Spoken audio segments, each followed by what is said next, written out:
The alien tore through Shinnok's flesh, reducing him to a bloody pulp. The creature then returned to its nest in Outworld. It continued to venture forth looking for suitable hosts for use in establishing a new hive. The alien found more than a few intriguing species and dragged them back to its lair. Once a queen had been spawned, the alien's new hive multiplied quickly and spread unchecked throughout the realm. Emperor Kotal Khan attempted to save Outworld in a desperate final attack on the alien's main nesting ground. The attack failed. Outworld belonged to the aliens.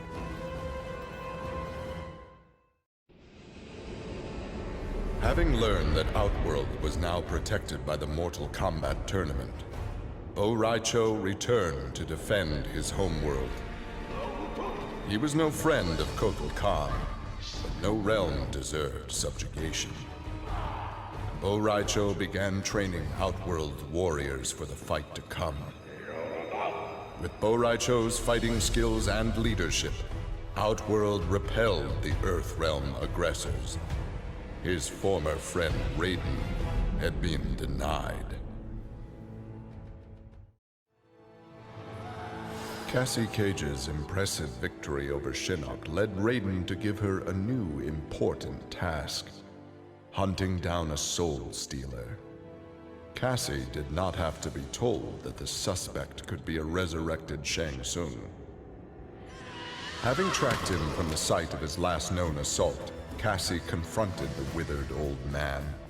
He fought desperately but was ultimately defeated. As the old man lay dying before her, Cassie asked his name. With a mixture of sadness and relief, he whispered, "Shujinko."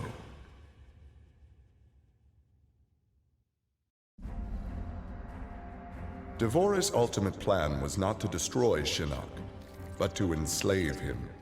She implanted larvae, her young, in his body to gestate. Having consumed the godlike power of their immortal host, Devorah's offspring were unlike any Kaitin ever born. As they matured, they spread like locusts throughout the realms. Her army of Kaitin super drones brought glory to Devorah, their beloved queen, and destruction to all.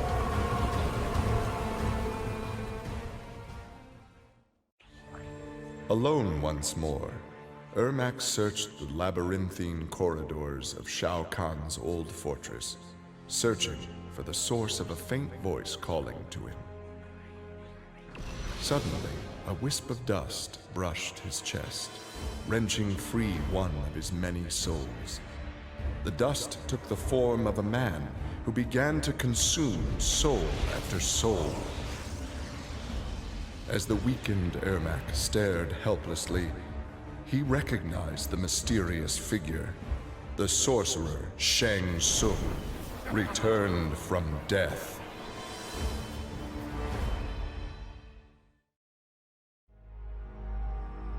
Nearly 150 years ago, Erron Black had been hired by Shang Tsung to assassinate an Earthrealm warrior. In return, Shang had slowed Black's aging process. He could therefore afford to be patient. If an employer wanted someone dead, they would be in time. A team of young Earthrealm warriors had caused Erron Black's current employer, Kotal Khan, much inconvenience.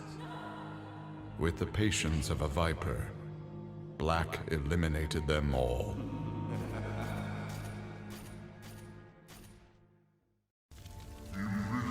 For many years, Farah and Tor were a symbiotic pair, as is natural with their species. But that bond was broken when Farah came of age and began the Great Transformation. Farah Tor returned to the Tarkatan Wastes, where Farah began her metamorphosis. The process took an agonizing 3 Outworld years, during which time Tor withered and died. Now a brute, Farah will be chosen by a rider. A new symbiotic pairing will be forged, and new battles will be won.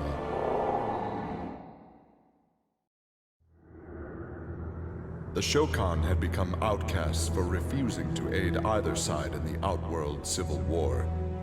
But with the conflict over, Prince Goro decided to re-enter the political landscape. Kotal Khan's armies were weak from years of battle. Melina's rebels were scattered. It was an easy matter for the Shokan to seize control. The newly crowned Emperor Goro had his rivals exterminated. No Ashtek, Kaitin, Edenian, or Tarkatan would usurp his throne.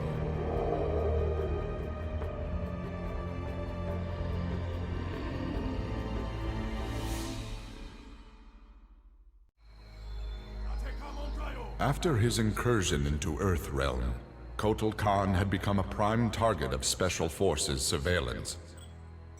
Jackie Briggs was assigned to monitor his activity. Jackie followed Kotal Khan to an equatorial jungle, where he entered a hidden pyramid. Inside, he retrieved a glowing crystal skull. Jackie attacked the Emperor and raced away with the object. Jackie was praised for her work, but couldn't help thinking her interference was what Kotal Khan had wanted all along.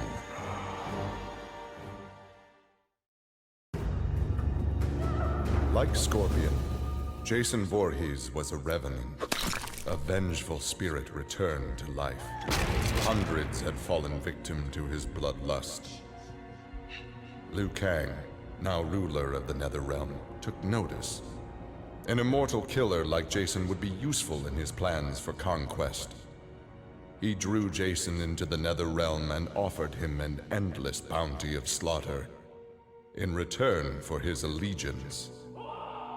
Jason's simple reply was to destroy Liu Kang.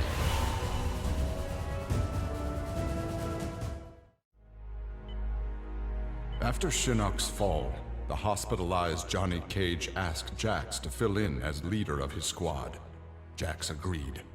It was a chance to spend time with and protect Jackie. Boarding their transport after a routine mission, Jax's greatest fears were realized as the mercenary Aaron Black sprung from the cargo bay and fired on the young heroes. Fortunately for Jackie and company, Jax's quick reflexes and bulletproof arms deflected the assassin's rounds. Jax quickly subdued Black, then slipped into shock as a red stain engulfed his chest.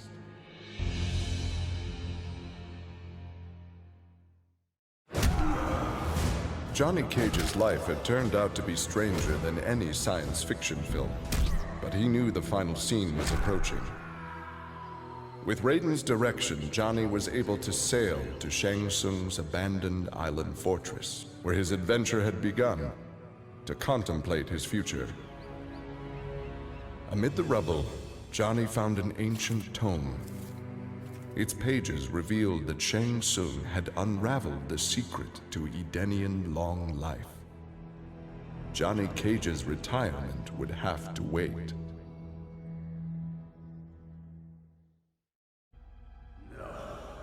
Kano had always been a survivor, but even he would one day succumb to fate.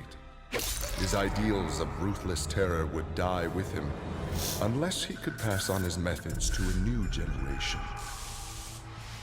Combat, weapons, high-tech sabotage, torture, all would be part of the curriculum.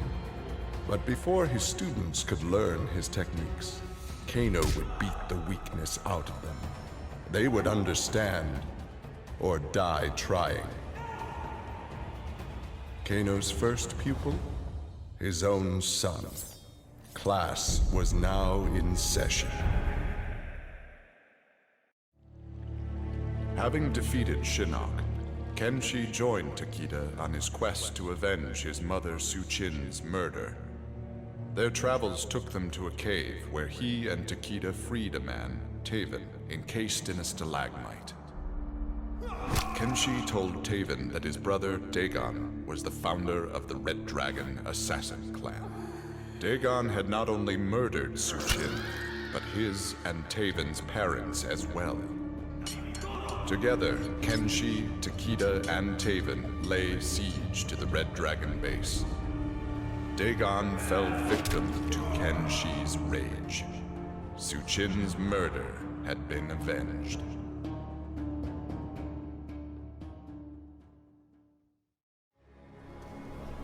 Kitana found herself walking the streets of a magnificent, shining city. This was Edenia, a realm freed from Outworld, and Kitana was its beautiful queen. This was the timeline unaltered by Raiden. Earthrealm had been destroyed by Shao Kahn, but Kitana had survived Armageddon and united the other realms to destroy him. Long-lasting peace was the result. Kitana awoke from this vision to find herself in the Nether Realm. She was not the queen of Edenia, but a revenant of hell, and she hated Raiden for it.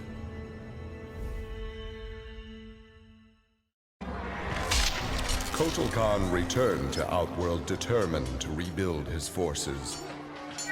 But Raiden defeated him in a surprise attack and claimed dominion over Outworld. Desperate, the Emperor called upon the Elder Gods to aid in preserving his sovereignty. They granted his request, invoking the most sacred of contests. Now, once every decade, Kotal Khan must enlist his greatest defenders to face Raiden's challengers in mortal combat.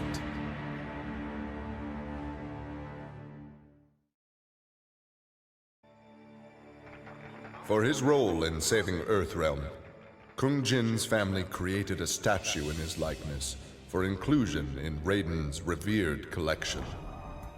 But Kung Jin's thoughts were with one no longer accepted by his family, Kung Lao. Kung Jin set out to locate his cousin and found him in the Nether Realm. Raiden believed Kung Lao's tortured soul was forever trapped without Quan Chi's magic to free him. But Kung Jin knew the Shaolin were stronger than any sorcerer's spell.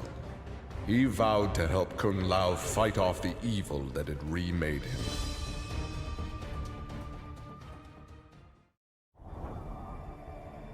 After Shinnok's defeat, Kung Lao found himself trapped in the Nether Realm, his soul corrupted by Quan Chi's dark magic. There he would have remained but for the aid of his cousin Kung Jin. Together, their Shaolin strength repelled the evil sufficiently enough for Kung Lao to escape that dark realm and control his inner demons. Compromised but not lost, Kung Lao now exists as an agent of vengeance. He will show evil no mercy.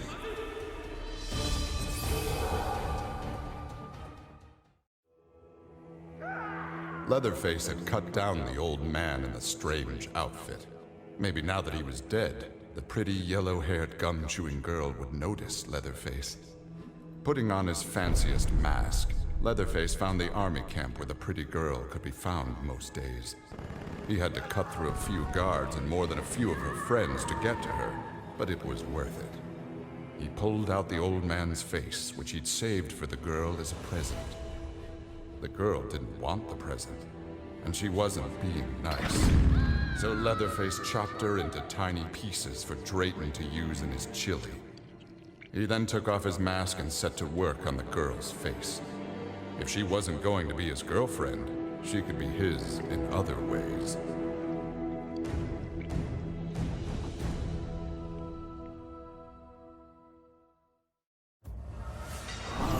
With Shinnok defeated, Liu Kang explored the Nether Realm, a world that, without Shinnok's controlling power, had descended into chaos. Liu Kang was no sorcerer or elder god, but his fighting skill was more than enough to beat Netherrealm's demons into submission. Liu Kang realized that Netherrealm was his for the taking, and that ruling appealed to him. He would assume Shinnok's throne, and ponder the conquering of other realms.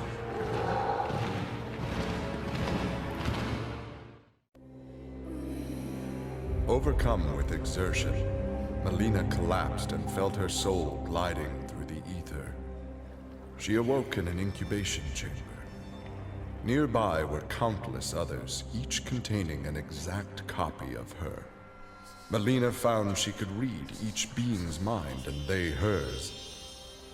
They quickly realized the benefit of so many fierce warriors sharing one mind. As they plotted revenge on their enemies, the architect of the Melina's awakening laughed quietly.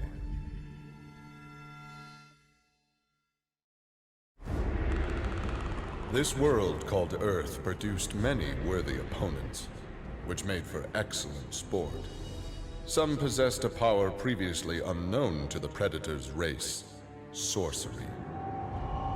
The Predator sought to harness this new power for use in his conquests.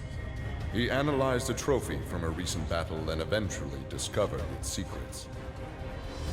With the power of sorcery, the Predator was unstoppable and decimated whole worlds single-handedly. He had become the apex predator.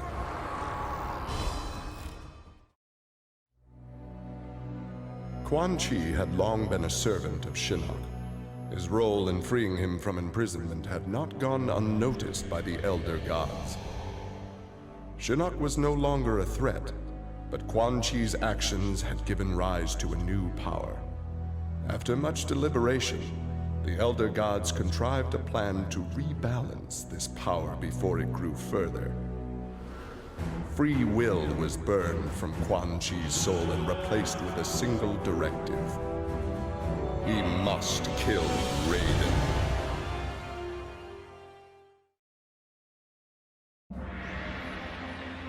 After millennia of fending off Earthrealm's enemies, Raiden began to wonder if defense was the best path to peace.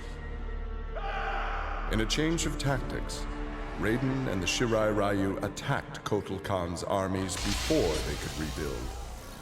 They decimated the Emperor's forces, leaving Outworld at their mercy. The victorious Raiden claimed dominion over Outworld. The first of many threats to Earthrealm had been removed.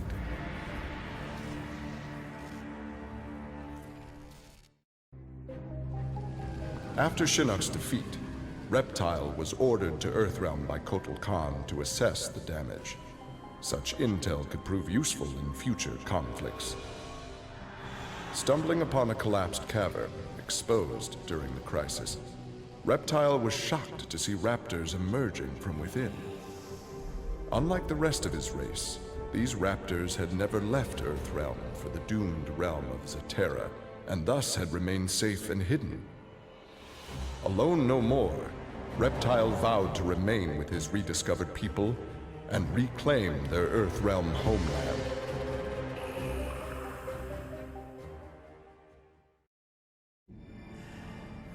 Remorse for his role in resurrecting Shinnok weighed heavily upon Scorpion's soul. His desire for vengeance had brought Earthrealm to the brink of destruction. Scorpion offered to perform harakiri to atone for his offense. But Raiden suggested a more productive alternative. Instead of death, Raiden sentenced Scorpion to life. He imbued Scorpion with a small portion of the Jinsei's power, linking him to Earthrealm's essence. Scorpion and his Shirai Ryu clan would protect the Jinsei and Earthrealm forever.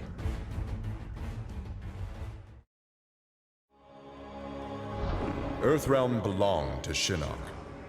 It became the staging area from which he would finish his war on the Elder Gods, which began eons ago. The Elder Gods had lied to the denizens of the realms.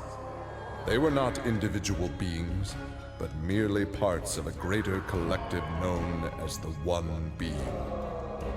Shinnok would merge the realms and awaken him. Whole once more, the One Being devoured the Elder Gods. Shinnok watched with satisfaction. This reality had finally come to an end.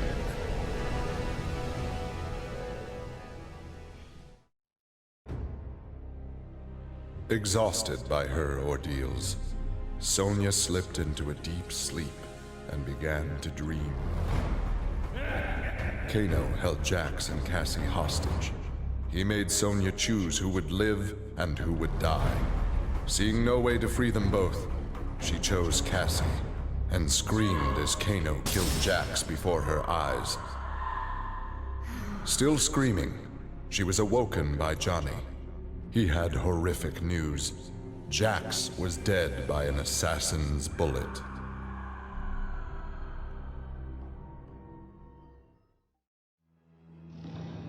Grandmaster Sub-Zero knew his Lin Kuei clan would need more than martial arts to stave off future threats to Earthrealm. In the frozen reaches of Outworld, he found the answer. A female frost dragon with a clutch of eggs. With his ability to freeze, Sub-Zero hatched the Dragonlings. They accepted their Lin Kuei masters and their training as combat mounts. With a force of dragon riders, the Lin Kuei's ferocity became legend. None dared risk conflict with Earthrealm.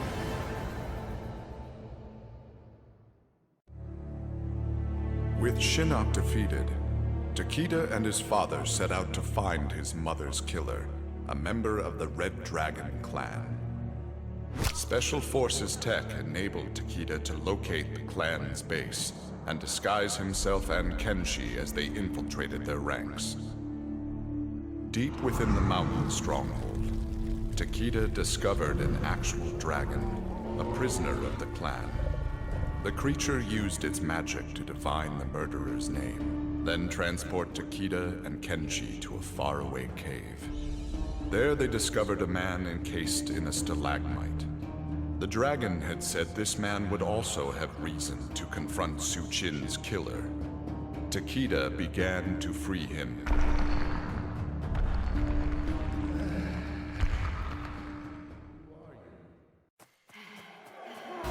With Melina executed, Tanya's dreams of a free Edenia seemed dead as well. She and the other rebels were fugitives from Kotal Khan's justice. Her fellow Edenian, Rain, had proved a powerful ally and a satisfactory consort, but he had become useless to her. In exchange for leniency, Tanya informed the Khan of Rain's whereabouts. Imprisoned, but alive, Tanya's plotting began anew.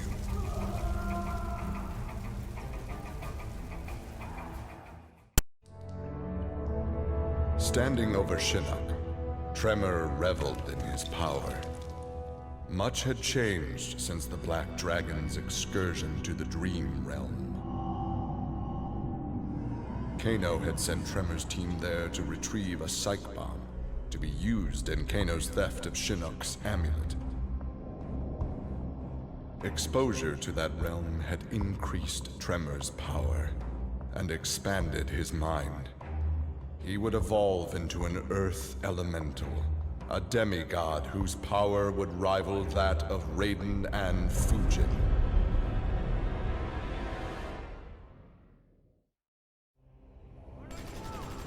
After destroying Shinnok, Triborg turned his attention to the Special Forces.